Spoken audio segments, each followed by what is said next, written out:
கர்த்தராகிய இயேசு கிறிஸ்துவின் பரிசுத்த நாமம் மகிமைப்படுவதாக. இன்றைக்கான வேத பகுதி 1 கொரிந்தியர் 15ஆம் அதிகாரம். வாசிக்க கேட்போம். இந்த வேத எழுத்துக்களை வாசிக்கிறவனும் அதை கேட்கிறவர்களும் அதன்படி கை கொண்டு நடக்கிறவர்களும் பாக்கியவான்கள். வாசிப்போம். அன்றியும் சகோதரரே, நான் உங்களுக்கு பிரசங்கித்த சுவிசேஷத்தை மறுபடியும் உங்களுக்கு தெரியப்படுத்துகிறேன். நீங்களும் அதை ஏற்றுக்கொண்டு அதில் நிலைத்திருக்கிறீர்கள். நான் உங்களுக்கு பிரசங்கித்த பிரகாரமாய் நீங்கள் அதை கை கொண்டிருந்தால் அதனாலே நீங்கள் ரட்சிக்கப்படுவீர்கள். மற்றபடி உங்கள் விசுவாசம் விருதாவாக இருக்குமே. நான் அடைந்ததும் உங்களுக்கு பிரதானமாக ஒப்புவித்ததும் என்னவென்றால், கிறிஸ்துவானவர் வேத வாக்கியங்களின்படி நமது பாவங்களுக்காக மரித்து அடக்கம் பண்ணப்பட்டு வேத வாக்கியங்களின்படி 3ஆம் நாளிலே உயிர்த்தெழுந்து கேபாவுக்கும் பின்பு 12 தரிசனமானார். அதன் பின்பு அவர் 500க்கு அதிகமான சகோதரருக்கும் ஒரே வேளையில் தரிசனமானார். அவர்களில் அநேகர் இந்நாள் வரைக்கும் இருக்கிறார்கள், சிலர் மாத்திரம் நித்திரையடைந்தார்கள். பின்பு யாக்கோபுக்கும் அதன் பின்பு அப்போஸ்தலர் எல்லாருக்கும் தரிசனமானார். எல்லாருக்கும் பின்பு அகால பிறவி போன்ற எனக்கும் தரிசனமானார். நான் அப்போஸ்தலர் எல்லாரிலும் சிறியவனாயிருக்கிறேன். தேவனுடைய சபையை துன்பப்படுத்தினதினாலே நான் அப்போஸ்தலன் என்று பேர் வருவதற்கும் பாத்திரன் அல்ல. ஆகிலும் நான் இருக்கிறது தேவ கிருபையினாலே இருக்கிறேன். அவர் எனக்கு அருளிய கிருபை விருதாவாக இருக்கவில்லை. அவர்கள் எல்லாரிலும் நான் அதிகமாய் பிரயாசப்பட்டேன். ஆகிலும் நான் அல்ல, என்னுடனே இருக்கிற தேவ கிருபையே அப்படி செய்தது. ஆகையால் நானாகிலும் அவர்களாகிலும் இப்படியே பிரசங்கித்து வருகிறோம். நீங்களும் இப்படியே விசுவாசித்திருக்கிறீர்கள். கிறிஸ்து மரித்தோரிலிருந்து எழுந்தார் என்று பிரசங்கிக்கப்பட்டிருக்க, மரித்தோரின் உயிர்த்தெழுதல் இல்லை என்று உங்களில் சிலர் எப்படி சொல்லலாம்? மரித்தோரின் உயிர்த்தெழுதல் இல்லாவிட்டால் கிறிஸ்துவும் எழுந்தரிக்கவில்லையே. கிறிஸ்து எழுந்தரிக்கவில்லை என்றால் எங்கள் பிரசங்கமும் விருதா, உங்கள் விசுவாசமும் விருதா. மரித்தோர் உயிர்த்தெழாவிட்டால் தேவன் எழுப்பாத கிறிஸ்துவை அவர் எழுப்பினார் என்று நாங்கள் தேவனை குறித்து சாட்சி சொன்னதினாலே தேவனுக்காக பொய் சாட்சி சொல்லுகிறவர்களாகவும் காணப்படுவோமே. மரித்தோர் உயிர்த்தெழாவிட்டால் கிறிஸ்துவும் எழுந்திருக்கவில்லை. கிறிஸ்து எழுந்திராவிட்டால் உங்கள் விசுவாசம் வீணாயிருக்கும். நீங்கள் இன்னும் உங்கள் பாவங்களில் இருப்பீர்கள். கிறிஸ்துவுக்குள் நித்திரையடைந்த அவர்களும் கெட்டிருப்பார்களே. இம்மைக்காக மாத்திரம் நாம் கிறிஸ்துவின் மேல் நம்பிக்கை உள்ளவர்களாயிருந்தால் எல்லா மனுஷரை பார்க்கலும் பரிதபிக்கப்படத்தக்கவர்களாயிருப்போம். கிறிஸ்துவோ மரித்தோரிலிருந்து எழுந்து நித்திரையடைந்தவர்களில் முதற் பலனானார். மனுஷனால் மரணம் உண்டானபடியால் மனுஷனால் மரித்தோரின் உயிர்த்தெழுதலும் உண்டாயிற்று. ஆதாமுக்குள் எல்லாரும் மரிக்கிறது போல கிறிஸ்துவுக்குள் எல்லாரும் உயிர்ப்பிக்கப்படுவார்கள். அவனவன் தன் வரிசையில் உயிர்ப்பிக்கப்படுவான். முதற் பலனானவர் கிறிஸ்து. பின்பு அவர் வருகையில் அவருடையவர்கள் உயிர்ப்பிக்கப்படுவார்கள். அதன் பின்பு முடிவு உண்டாகும். அப்பொழுது அவர் சகல துரைத்தனத்தையும் சகல அதிகாரத்தையும் வல்லமையையும் பரிகரித்து தேவனும் பிதாவுமாயிருக்கிறவருக்கு ராஜ்யத்தை ஒப்பு கொடுப்பார். எல்லா சத்துருக்களையும் தமது பாதத்திற்கு கீழாக்கி போடும் வரைக்கும் அவர் ஆளுகை செய்ய வேண்டியது. பரிகரிக்கப்படும் கடைசி சத்துரு மரணம். சகலத்தையும் அவருடைய பாதத்திற்கு கீழ்ப்படுத்தினாரே.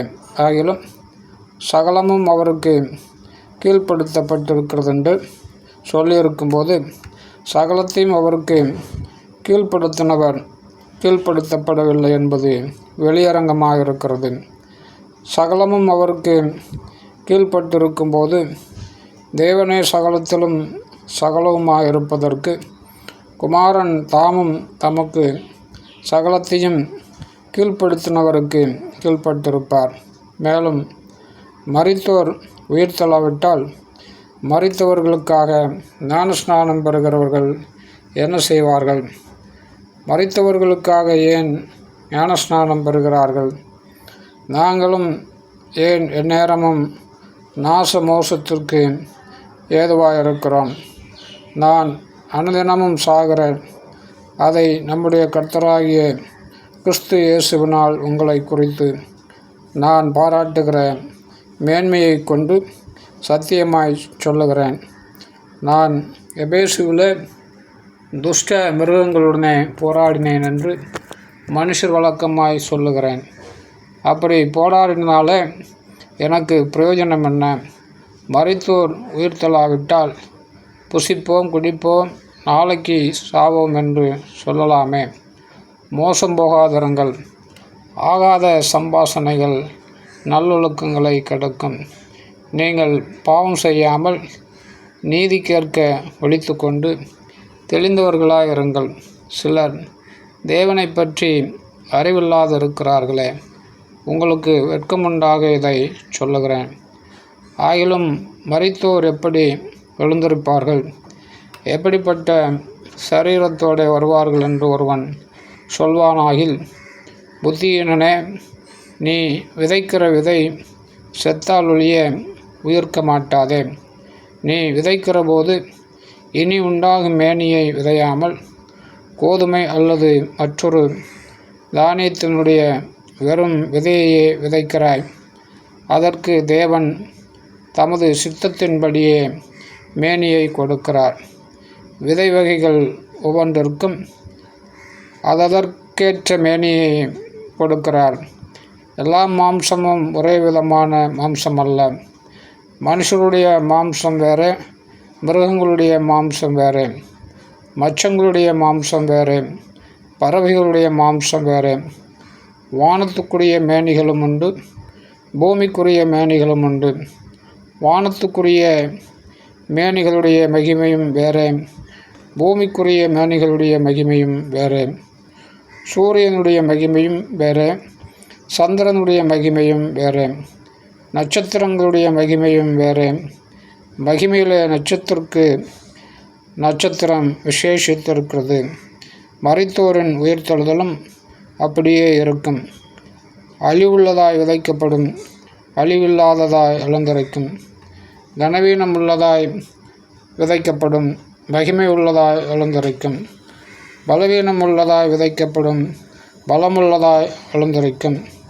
ஜென்ம சரீரம் விதைக்கப்படும், ஆவிக்குரிய சரீரம் எழுந்திருக்கும். ஜென்ம சரீரமும் உண்டு, ஆவிக்குரிய சரீரமும் உண்டு.